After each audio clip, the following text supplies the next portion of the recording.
Sign these papers and get out of my son's life, Gloria hissed, her perfectly manicured fingers pushing the stack of documents across my kitchen island. This marriage has gone on long enough. I stared at my mother-in-law, feeling strangely calm despite the hurricane of emotions inside me. The morning sunlight streamed through the windows of our Seattle home, catching on the enormous diamond ring she always wore, a constant reminder of her family's supposed status. "Did Daniel put you up to this?" I asked, my voice steadier than I expected. Gloria's lips curled into a smirk. "My son is too kind to do what needs to be done. That's why I'm handling it. We both know you're just dead weight in his life." I bit back a laugh. If only she knew. My name is Olivia Gordon, and at 29 years old, I'm not who my in-laws think I am. While they see me as the quiet, unambitious wife of their golden boy, the reality couldn't be more different. Daniel and I met 5 years ago during a tech conference in Portland. He was charming, witty, and seemed genuinely interested in my work developing educational software for children with learning disabilities. Our relationship progressed quickly, and within a year we were married in a lavish ceremony that his parents insisted on planning. That's when everything began to change. Daniel's family owned a chain of upscale restaurants across the Pacific Northwest.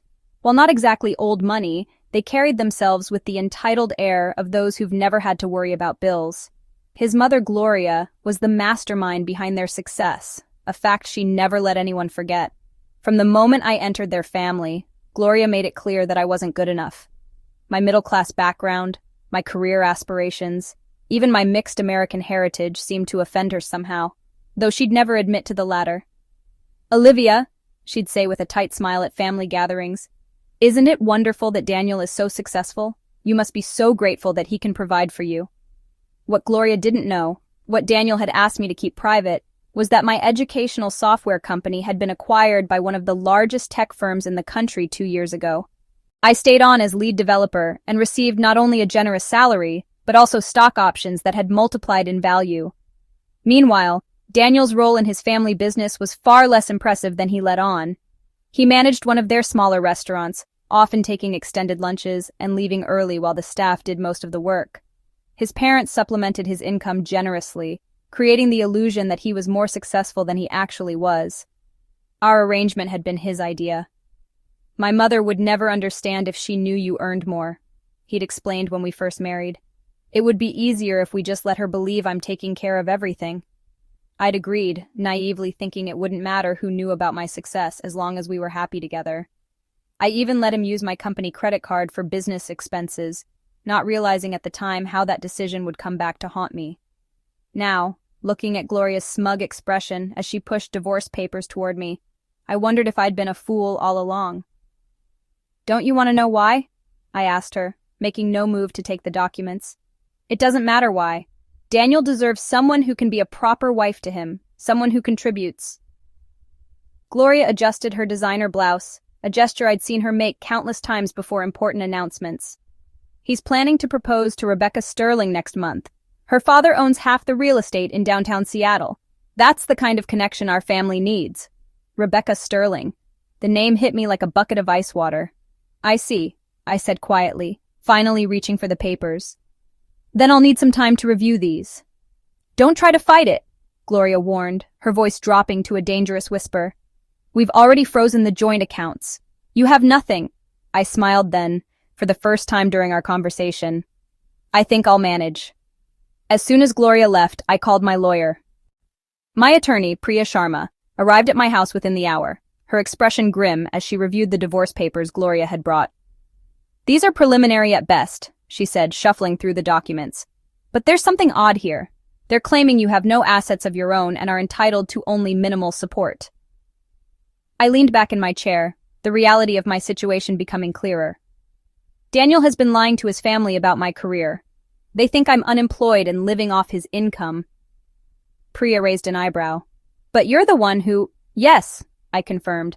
"I've been the primary breadwinner for the past 3 years. My company's acquisition deal alone was worth 8 figures.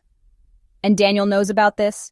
He knows exactly how much I make. We have separate accounts for most things, but I've been covering the mortgage, utilities, and most of our expenses." I hesitated before adding, "I also gave him access to my company card for business networking." Priya's eyes narrowed. Have you checked those statements recently? The question hit me like a thunderbolt. I hadn't been monitoring the charges closely, trusting Daniel to use the card responsibly. I pulled up my banking app and began scrolling through months of transactions. "Oh my God," I whispered as the pattern emerged. Regular charges at Canlis, one of Seattle's most expensive restaurants, jewelry purchases from Tiffany, weekend getaways to luxury resorts in the San Juan Islands. None of these were business expenses, and none had been made on shared trips with me. "I think," I said slowly, "my husband has been using my money to have an affair with Rebecca Sterling." Priya's expression softened with sympathy. "Olivia, I'm going to be direct with you. This changes everything about how we should approach this divorce. If he's been misrepresenting your financial situation and misusing your funds, we have leverage." Something inside me hardened. The years of enduring Gloria's condescension, of downplaying my own success to protect Daniel's ego, of making myself smaller to fit into the box his family had created for me, it all crystallized into a cold, clear resolve. "I don't just want leverage," I told Priya. "I want the truth to come out. All of it." That evening, I poured myself a glass of wine and sat on our balcony overlooking Elliott Bay. The Seattle skyline glittered against the darkening sky, the Space Needle illuminated like a beacon. This view had sold me on the condo, which I had purchased mostly with my own money, though Daniel's name was on the deed alongside mine, another concession to maintain the illusion that he was providing for us. My phone buzzed with a text from Daniel. "Mom told me she spoke to you. I'll be staying at the restaurant condo this week. My lawyer will be in touch." Not even the courtesy of a conversation. No explanation, no apology. I pulled up Instagram and searched for Rebecca Sterling's profile. It was public, showing a meticulously curated feed of a blonde socialite's life, charity galas, yacht parties, and brunches at exclusive clubs. I scrolled back several months and found what I was looking for. Photos from a weekend at Rosario Resort on Orcas Island, dated exactly when Daniel had told me he was attending a Restaurant Association conference in Portland. In one photo, a man's hand was visible, resting on Rebecca's waist. On his wrist was the limited edition Omega watch I'd given Daniel for his birthday last year. I took a screenshot, then continued digging. With each photo, each location tag, each date that corresponded to Daniel's supposed business trips, the full extent of his betrayal became clearer. He hadn't just been having an affair, he'd been flaunting it in plain sight, confident that I would never see it. But there was something else bothering me, something that didn't add up. If Daniel had been planning to leave me for Rebecca all along, why the charade about my career? Why insist that I hide my success from his family? The answer hit me as I reviewed our finances more carefully. Daniel had been siphoning money from our joint investment account for months. Small amounts at first, then larger withdrawals as time went on. Money that, I realized with growing horror, had been funding his lavish courtship of Rebecca Sterling. My husband wasn't just a liar and a cheater, he was a thief. I called Priya back. "I need you to do something for me," I said, my voice calm despite the rage building inside me. "I need to know exactly what Daniel has told his family about our finances, and I need proof of every penny he's taken from me." "What are you planning, Olivia?" Priya asked cautiously. I looked out at the Seattle skyline, the city where I'd built my career, my company, my life. "I'm planning to take back what's mine," I answered, "starting with my reputation." The next morning, I took a personal day from work and drove to my company's bank. As I suspected, Daniel had been making regular withdrawals from our joint investment account, an account primarily funded by my bonuses and stock sales. "Is there anything else I can help you with today, Miss Gordon?" the private banker asked after showing me the transaction records. "Yes," I said, pulling out a folder of documents I'd prepared that morning. "I'd like to remove my husband as an authorized user on all my accounts and credit cards, effective immediately." By noon, Daniel's financial access to my assets had been completely severed. I then met with my company's legal team to ensure my business interests were protected. As a precaution, I also contacted the security team at our condo building to change the access codes. My phone had been buzzing incessantly all morning. Daniel had finally realized something was wrong. "What the hell, Olivia? My card was just declined at lunch. Why can't I access our investment account? Call me back right now." I ignored them all and instead focused on the task at hand, documenting every aspect of our financial life to present an accurate picture to the divorce court. Around 3 in the afternoon, I received a call from an unknown number. Olivia Gordon speaking, I answered. Miss Gordon, this is Andrew Morgan, Daniel's attorney. The voice was smooth, professional. I understand there's been some confusion regarding the financial arrangements between you and my client. I smiled to myself. No confusion on my part, Mr. Morgan. I've simply secured my assets against further unauthorized use. There was a brief pause. Perhaps we should meet to discuss this situation. Mrs. Williams, Daniel's mother, has expressed concerns about your behavior. I'm sure she has, I replied coolly. I'd be happy to meet. In fact, I insist that Mrs. Williams attend as well. There are some financial matters she should be made aware of. We scheduled a meeting for the following day at Priya's office. As I hung up, I felt a strange sense of calm. For years, I dimmed my light to keep Daniel comfortable, to appease his family, to maintain harmony. Now, I was finally ready to step into my power. That evening, as I was preparing dinner, the doorbell rang. I checked the security camera and saw Gloria standing in the hallway, her expression thunderous. I considered ignoring her, but decided it was time to start facing these confrontations head-on. I opened the door. "How dare you!" she hissed, attempting to push past me into the apartment. I blocked her entry. "Good evening, Gloria. I wasn't expecting you. You've frozen Daniel out of his own money. The humiliation of his card being declined in front of colleagues." "His money?" I interrupted, raising an eyebrow. "That's interesting. Please do tell me more about how the funds in my personal accounts earned from my company are somehow Daniel's money." Gloria's face flushed.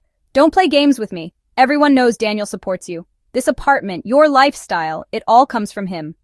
I leaned against the doorframe, studying the woman who had made me feel inadequate for so long.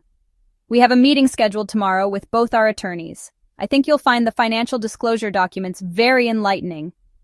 "You ungrateful—" "I suggest you leave now, Gloria. Security has already been notified about our situation, and they're watching this interaction." I gestured to the camera in the hallway. "I wouldn't want you to say something you might regret having on record." Her mouth snapped shut, but her eyes burned with rage. "This isn't over." "You're right about that," I agreed. "It's just beginning." After she left, I received a text from a number I didn't recognize. "This is Rebecca Sterling. We need to talk about Daniel." I stared at the message for a long moment before replying.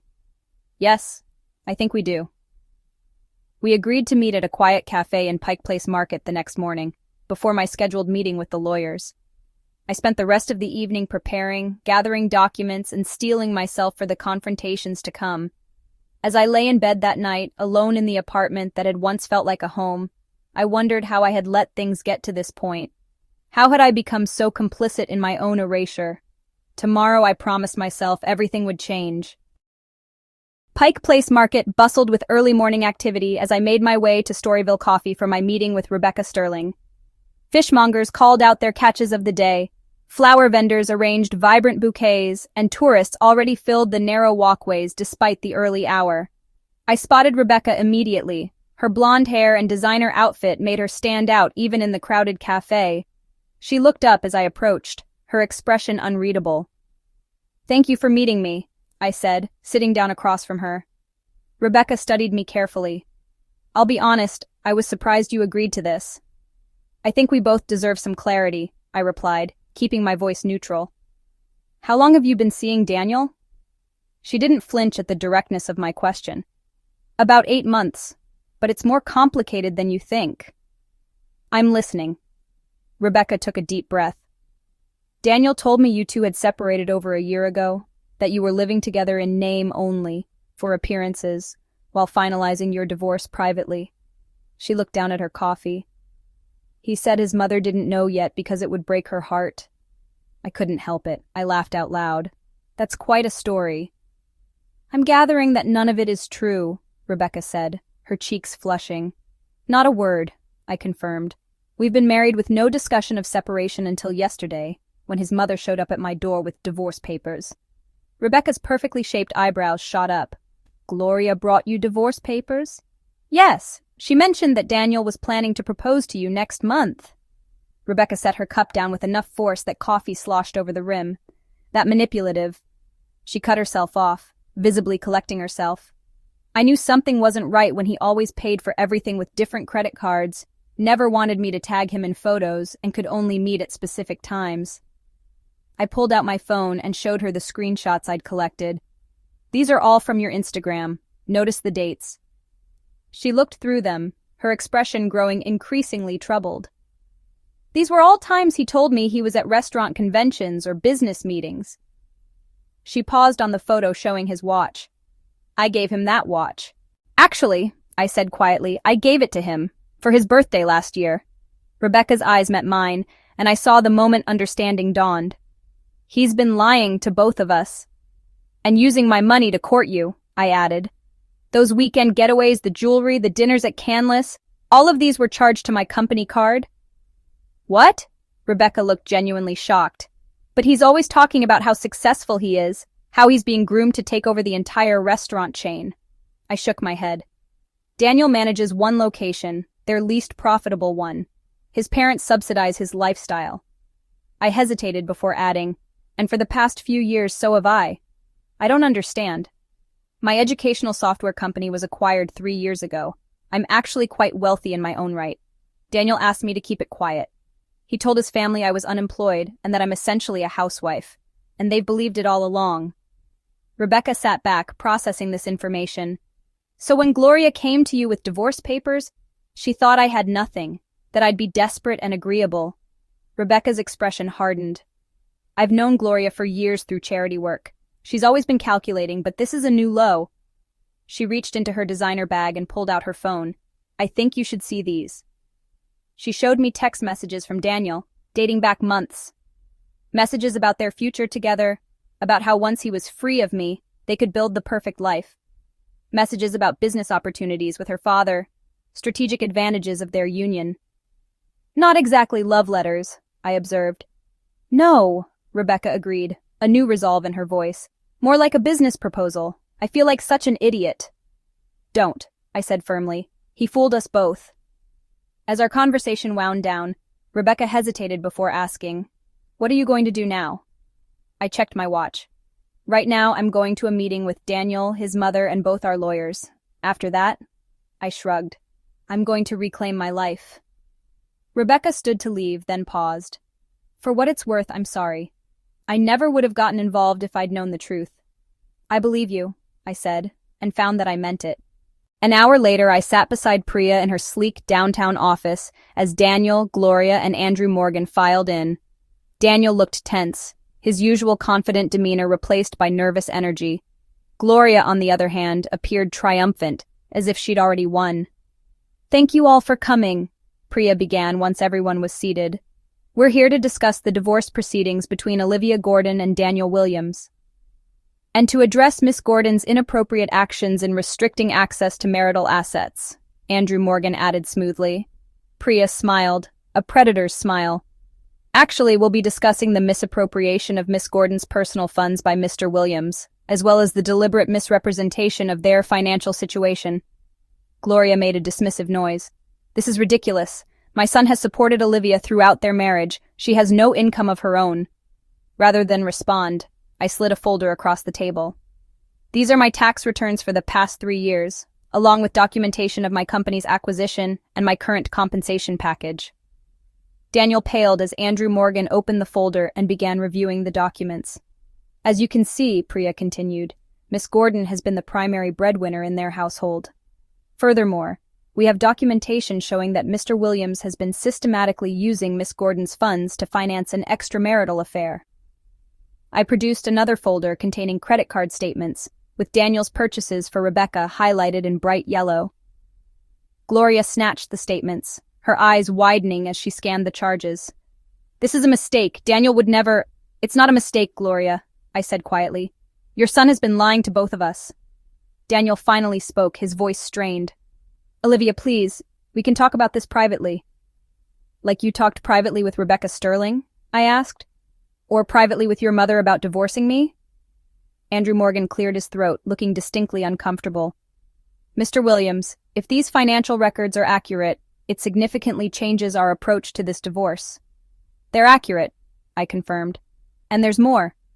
Daniel has been systematically withdrawing funds from our joint investment account, funds primarily contributed by me, to the tune of over $200,000 in the past year alone. Gloria turned to Daniel, her expression thunderous. What is she talking about? Daniel's face had gone from pale to ashen. Mom, it's complicated. The restaurants haven't been doing as well as we thought, and I needed to— To what? Gloria interrupted. To spend her money on another woman? The meeting disintegrated from there. Andrew Morgan requested a recess to speak privately with his clients, while Priya and I waited in her office. That went even better than I expected, Priya remarked. We're not done yet, I replied, thinking of the one final revelation I had yet to share. When everyone reconvened, the atmosphere had shifted dramatically.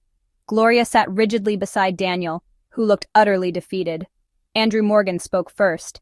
In light of this new information, my clients would like to discuss a more equitable settlement.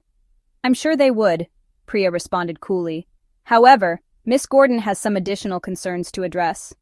I leaned forward.